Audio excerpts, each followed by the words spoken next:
Well, my area of interest is galaxies, and specifically spiral galaxies, how they evolve, how they change over time.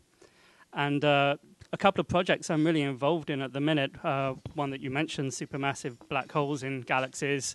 We're trying to conduct a census of supermassive black holes in the centers of galaxies. These are black holes that have masses between maybe, on the low end, about 1 million times the mass of the sun, up to several billion times the mass of the sun at the high end. In spiral galaxies, they don't get quite up to the several billion solar masses. They maybe get up to something like 100 million solar masses in spiral galaxies. But one of the questions is, how can you actually find these supermassive black holes?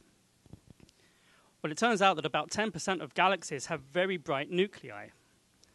The reason why the nucleus is very bright in a galaxy is because there's material falling in towards the center of the galaxy because there's a very dense, compact object there, the black hole.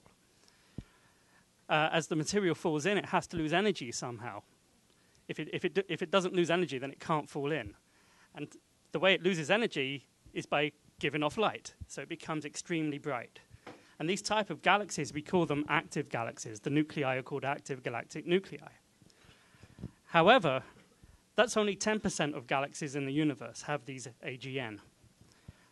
The other 90%, we still believe they have supermassive black holes in the center. And this is something that's really come to light in the last 10, maybe 15 years with the Hubble Space Telescope.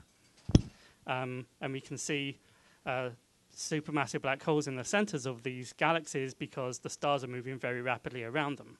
The stars are moving rapidly means that there has to be something very massive there. So there has to be some kind of indirect measurements for measuring supermassive black holes, and this is one of them.